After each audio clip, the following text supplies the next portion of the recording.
Carpetbagger here, coming to you live from the north. More specifically, I am back in Rochester, New York. Ended up flying back into New York from Colorado. Flew in, I guess, yesterday morning. Our flight was at 5:30 a.m. so I ended up trying to get to the airport about 2:30 in the morning. I should get there about 2 hours early. I think that's what you're supposed to do. And I'll tell you what, even at 2:30 in the morning, there is still quite a wait for TSA. I think we waited about an hour in line for TSA alone at the airport. So the Denver airport's still pretty busy no matter what hour you end up showing up. And I wanted to sleep on the plane. Kind of thought was like I'd sleep through the morning on the plane, but just not good at getting comfortable falling asleep on an airplane. So ended up not really getting any sleep, and then got into Rochester about 3:30. Ended up taking a nap in the afternoon, and then that was last night. So that leads us to now, and so it's time to leave town again. So I'm headed east today. There's something I got planned tomorrow that I'm pretty excited about. So I wanted to take you guys with me as we headed eastward. But before that, I've stopped to get a little bit of lunch. I noticed driving by here, Burger King, they had a red Whopper in this bag, a Spiderman Whopper, if you will. I guess there's a new Spider-Man movie. I think it's, what is it, the cartoon, the Into the Spider-Verse. Appears to be a new Spider-Man movie. So I always like trying, especially around Halloween. I love the Halloween Whoppers they've had over the years. The spooky black Whopper that did horrible things to your insides. And then last year they had the spicy ghost pepper orange Whopper for Halloween. So this is a non-Halloween specialty colored Whopper. So let's try this. They actually gave me this crown here to go with it. What is that? That's like a black Spider-Man. Is that Venom? Is that Venom who's black, or is there other versions of black Spider-Man? I don't know a lot about Spider-Man, to be honest. I know he swings around. He can shoot webs from his hands. I think he makes the love sign when he does that. Let me see if this, okay. See if we can get this big enough for my skull.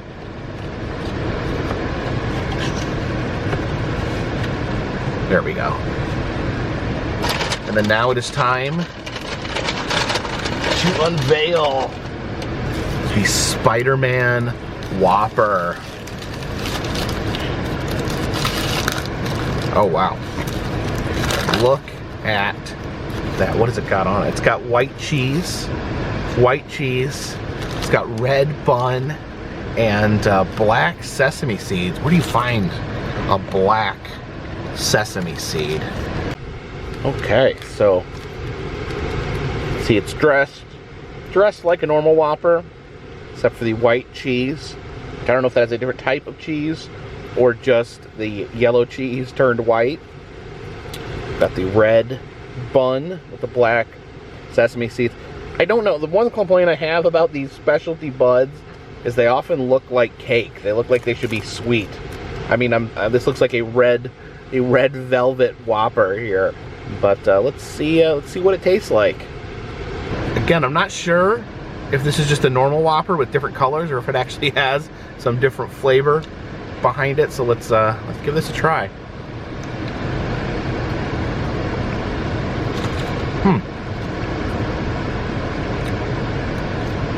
It's not like spicy.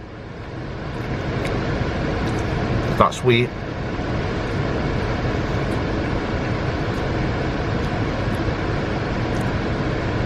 Sort of. I think it's a normal Whopper. I think that's just a normal Whopper.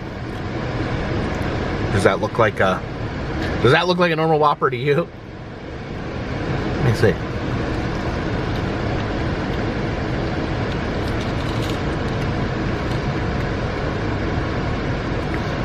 I don't know. I want to say the bun tastes a little doughy. Let me see if I can just try some of the bun there by itself. I think it does like psychological things to your brain when you see a bun this color.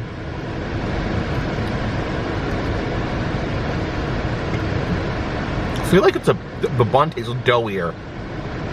It's just like a doughy bun. But then again, it could just be a normal bun and the red color is playing tricks on me. Let's give, I don't know if that cheese, again, she doesn't necessarily feel like it tastes any different.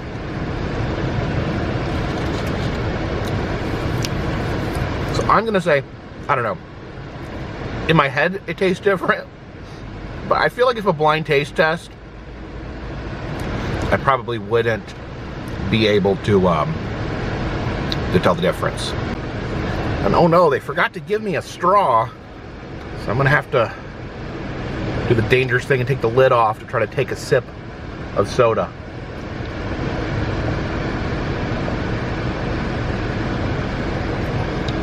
It's Diet Coke. It tastes like normal Diet Coke. Alright, so getting ready to head eastward. But before I did want to let you guys know the pin shop, the enamel pin shop is back open. Jen helps me out sending pins, and because Jen came with me to Colorado, we weren't able to send out the pins during that time. But it is back open, and we do have the new pins. We have 4 new pins.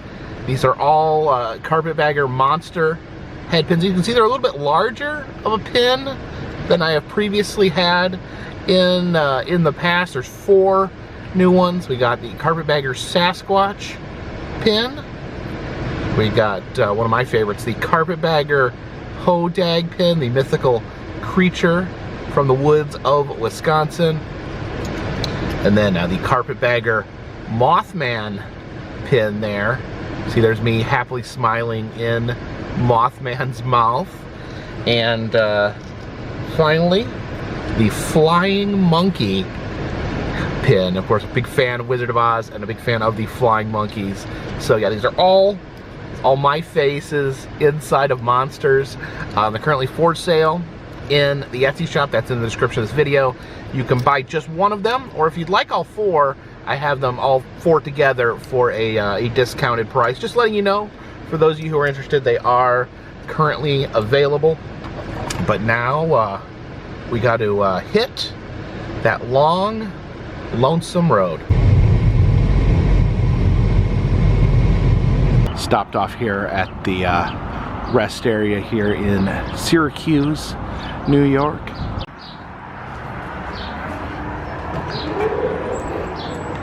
Now, one thing I have noticed here in Western New York is they are remodeling almost all of their rest areas. You can see the ghostly remains of the McDonald's there. Used to be a McDonald's counter here. That's been removed. Although it does say exciting changes are coming. I know a lot of the rest areas have been demolished and they're starting to rebuild things. So I don't know if this building is going to be demolished soon or not. You can also see the ghostly remains of this old McDonald's dining room. It actually looks fairly new and shiny, but it is no longer being used. So yeah, the McDonald's is gone there. I think like at one point it seemed like all the Western New York rest areas had McDonald's in them, but they have all vanished. And you know, some of the rest areas, like I said, have been torn down, and I think there's a few that have been rebuilt. I think a lot of them are in the process of being rebuilt. So they didn't have the McDonald's here. They did have a little convenience store, and I always try to try out new and specialty drinks and snacks that I come across. And this is Sprite Lemonade, spelled L-Y-M-O-N-A-D-E, Legacy. And then underneath it, it says celebrating 50 years of hip-hop. So I guess the Coca-Cola company celebrating 50 years of hip-hop with lemonade, limonade. I don't know how you pronounce L-Y-M-O-nade. I don't know. L-Y-M-O-N-A-D-E. So I don't know. It says lemon, lime, strawberry, and lemonade. Interesting that lemon, lime, and lemonade are two different flavors. But yeah, to celebrate hip hop. So I enjoy some hip hop and rap music. So see what this tastes like. Doesn't the I feel like the logo here looks like Pepto-Bismol for some reason, but let's it's an interesting flavor.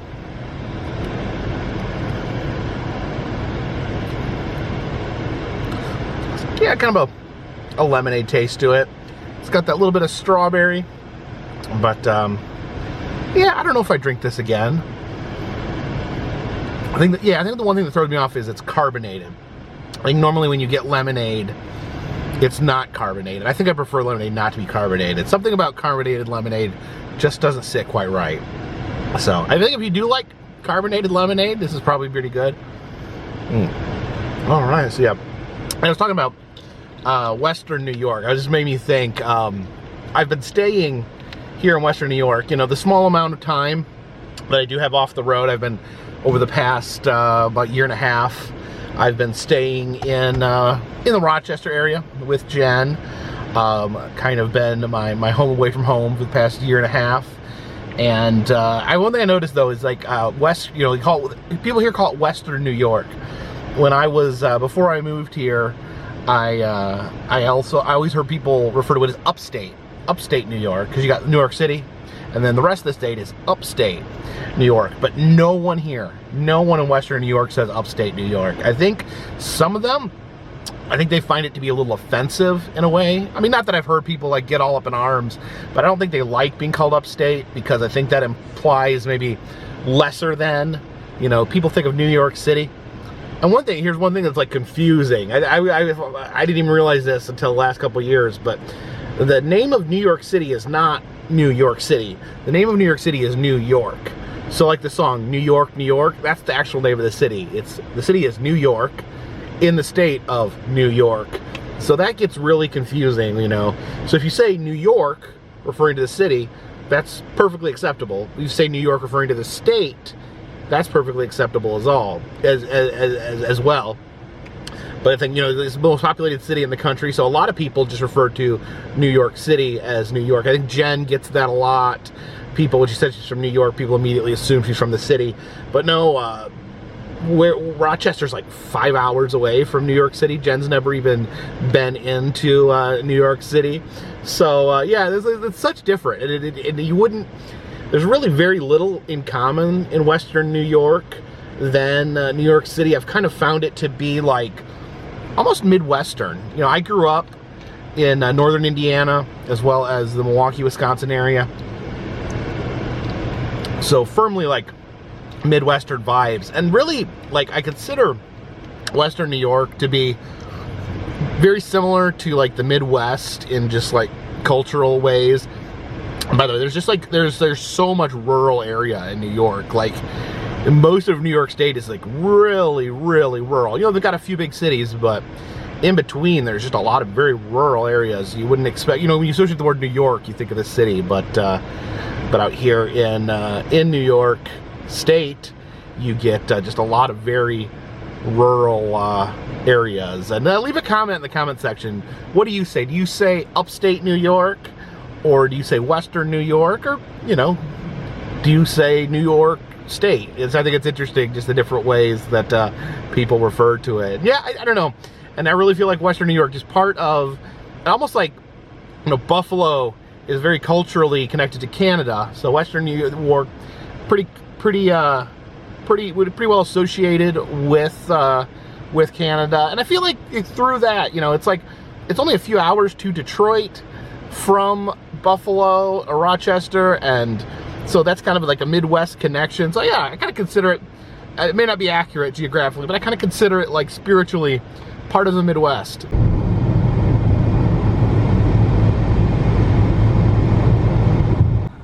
Stopped off in Oneida, New York, And Oneida, New York is home to this. You see here, there's a little pond here. It's covered in green algae. We're standing here on the shore of the small pond, and there is a teeny tiny church in the middle of the pond.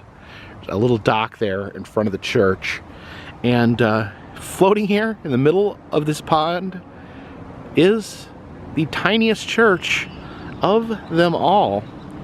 It says the Cross Island Chapel, built in 1989, the world's smallest church. See the arrow pointing right there, and it actually gives the dimensions here. Floor area is 51 by 81 inches. That's 28 square feet. It sits only 2 people. So I would think there would be, I don't know, is there room in there for like 1 preacher and 2 people to be preached to? Because if it only fit 1 preacher and 1 congregation member, that would be a little intense, you know, being the only person in a church service being preached at. I think at least 2 people should be the minimum for a church service. So I think, yeah, one preacher and then 2 congregation members. Now it says available for special occasions and meditation. It says Cross Island Chapel is dedicated as a witness to God. So it's open to the public upon request. This was kind of a spur of the moment stop, so I didn't have time to call ahead. But I don't know, maybe some point I can come back out here and see if I can get a ride out to the church. I don't know, I guess, yeah, they would probably, I assume someone would come here in a boat and take you out to the church. I don't know if you're permitted to drop your own boat in here or even swim out to the church. And then if you did like take the opportunity to swim out there, who knows? I mean, the door could be locked when you get out there. There's actually a lot of geese out here. See the couple of geese there. How are you geese doing?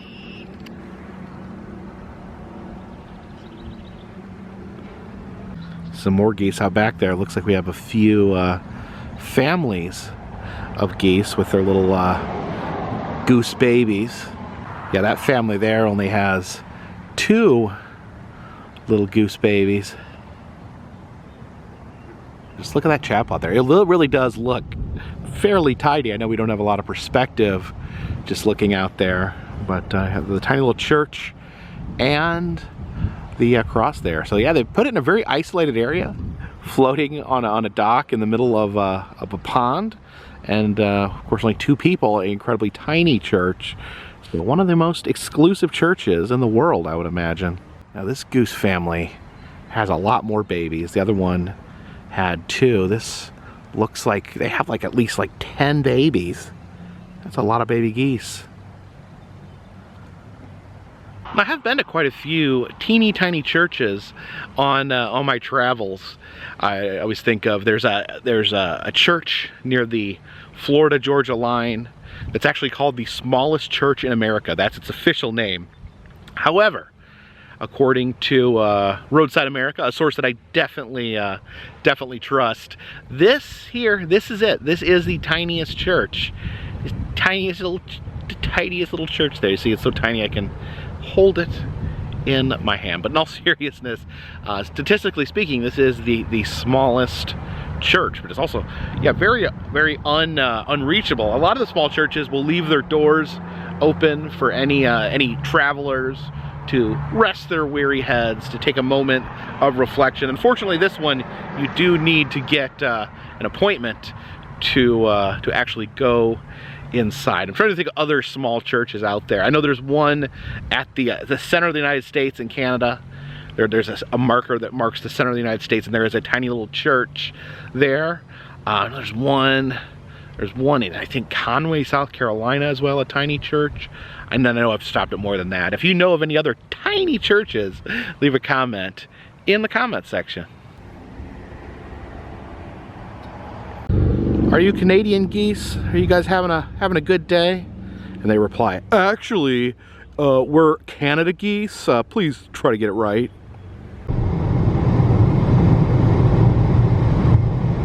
You know, it seems now, as I travel across the United States, there are Buc-ee's gas stations popping up everywhere. A gas station themed after a cartoon beaver. But here in New York State, in western New York, they have a beaver-themed gas station besides Buc-ee's. Here we are at Betty Beaver's fuel stop. You can see the mascot there. Looks a little different than the Buc-ee's mascot. See Betty Beaver there in her patriotic outfit there. She's got kind of like human flesh instead of like beaver fur, kind of like almost like a half beaver, half lady mashup. And you can see here, looking at the sign from the side, you can see it actually is a three-dimensional sign. You can see her cheeks sticking out there, as well as other parts of her anatomy. Still in a rental car, by the way, for those of you curious. Getting a little bit of gas here at Betty Beaver's. You guys see her there on the actual gas pump. Very interesting mascot. There's no denying that. Pretty memorable mascot. Yeah, you have Buc-ee as a mascot at gas stations. You know, other gas stations want to use beaver characters as well, or maybe, I don't know, maybe it's possible that Betty Beaver actually predates Buc-ee. I'll have to do some research to see how long Betty Beavers has been around. Yeah, you can see up there on the sign it says, "Welcome to New York State, home to the beaver." I don't know, is there a lot of beavers in New York State? I honestly I'm not seeing any beavers since I've been out here. And up there you can see the motto of Betty Beavers. It says, "Get the fever, fuel with the beaver."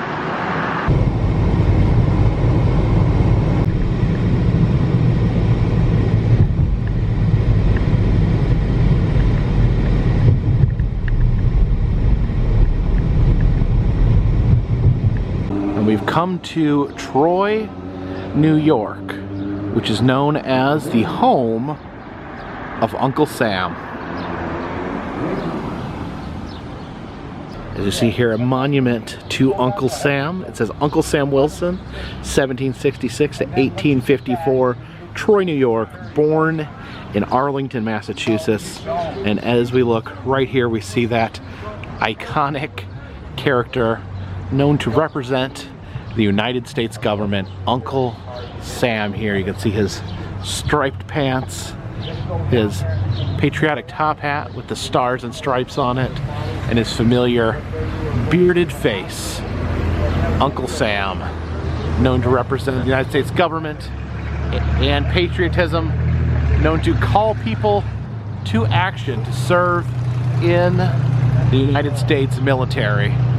Now, many people out there may think Uncle Sam is a fictional character, and there's partial truth to that. Uncle Sam has become this embodiment of the United States government. If you refer to like paying your taxes, you say giving Uncle Sam his portion. We talk about Uncle Sam, and of course I'd heard long ago that the reason for this was that when people serving the military, soldiers would receive their rations, it would be stamped from the U.S.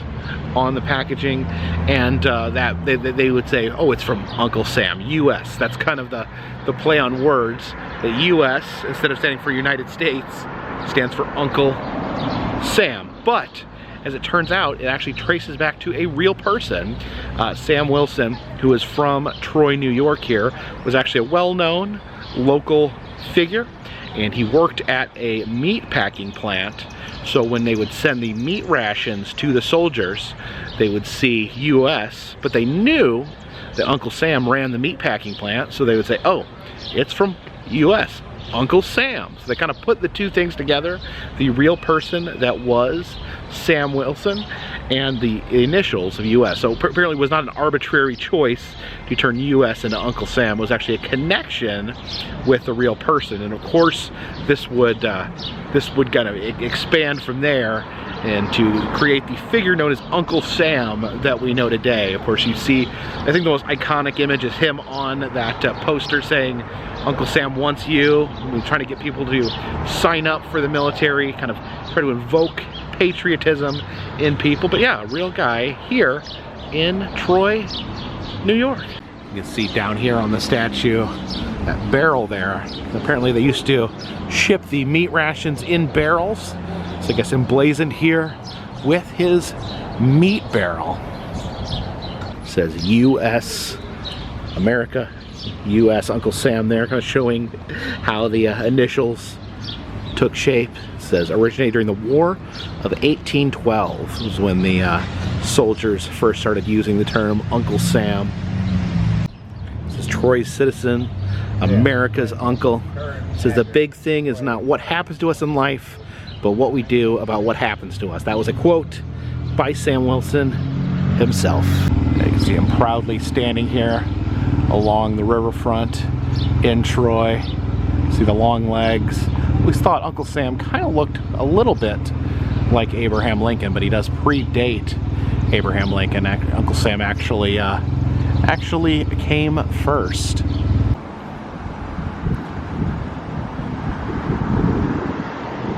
And here's a few blocks down from the Uncle Sam statue, we have Dinosaur Barbecue. Now, conventional wisdom would tell you that the best barbecue can be found in the southern United States. However, I've eaten at the Dinosaur Barbecue in Rochester, and it's pretty amazing. So I figured we'd check out the one here in Troy, New York. I think there's a couple of them. I think there's one in Syracuse as well, but one in Rochester definitely has some pretty good barbecue.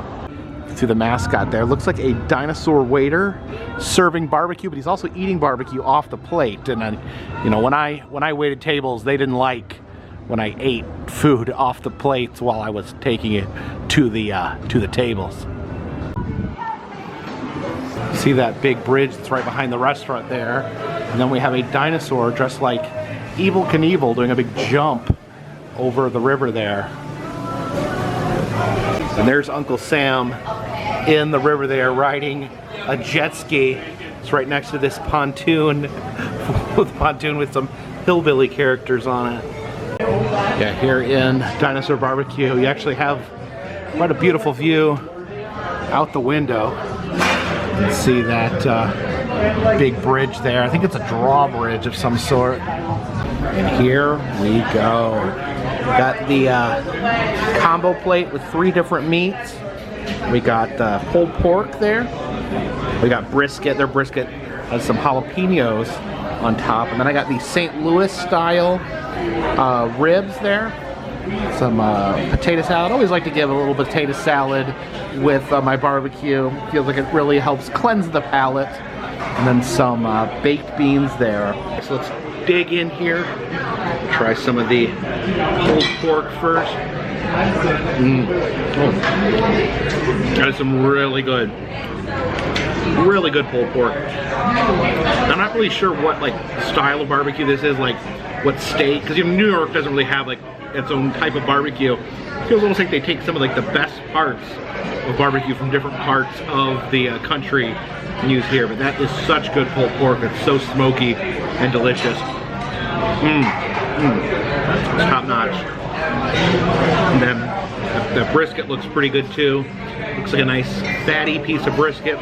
You always want to go with the fatty brisket. A little sauce on that. That's some pretty top notch brisket as well. Just a little bit of the jalapeno they put on top there. And then finally, have one of these ribs. This is St. Louis style. And honestly, I'm not 100% sure what makes a rib a St. Louis style rib, what separates that from a normal rib. Of course, if you know that, leave a comment in the comment section. We'll take a bite here. my gosh. Okay, we are 3 for 3. That is amazing. Rib there, very meaty, very delicious. Everything is just pretty much hits the nail on the head as far as taste goes. So good. Here are the beans too. Oh, beans and potato salad are good size. That's usually what I stick with. Or I'll get some green vegetable like collard greens. But love the beans and love the potato salad. The beans are a little different. Have a little bit of a different flavor to them, a different bit of seasoning. I don't know. Yeah, I think there's a lot of some green pepper in there. It's all very good. Some potato salad to finish us off. They got a little paprika there on the potato salad. So good. All that's very, very good. And we have almost obtained clean plate club. I don't know. I couldn't quite finish my cornbread.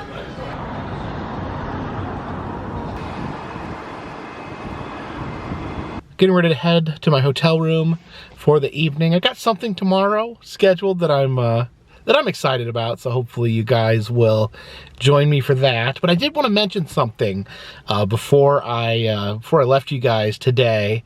And a few days ago, I was in, of course, I was in Denver, stopped off at Meow Wolf Convergence Station, and I filmed a video. I filmed with my phone. The first time I'd gone to Meow Wolf Denver was in 2021. And the person at the door had told me that my camera was too professional, so I used my phone to record. It was a different phone than I have now. This time I just went ahead and used my phone because I didn't know I don't know exactly what the rules were, but I just wanted to stick with what I'd been told before, so I used my phone. And there was a weird incident where I filmed in a certain part of the exhibit, and there was like these strange masks or heads in this hallway, and I'll show you the footage here. But what happened was, as I went back and watched my video from 2021, and there was some strange interference with my voice in the video. There was like a weird like distortion of my voice, and I'd kind of forgotten about that. But when I went back and watched the video, because I kind of wanted to see what was the same, what had changed since I was last there, and compare the two. And yeah, I noticed this weird distortion with my voice. But what was crazy was when I was editing this video from just a few days ago, I had this weird distortion in my voice in that exact same spot, the exact same part of the exhibit, nowhere else in Meow Wolf except for the one hallway with the weird heads. So I'll let you guys look at that right now. There's some very interesting busts, sort of crab-like minotaur.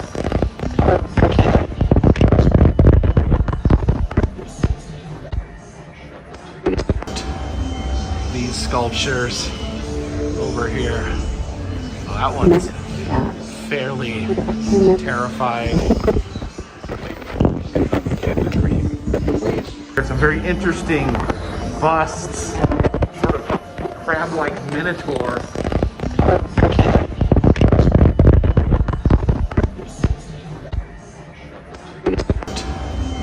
These sculptures over here.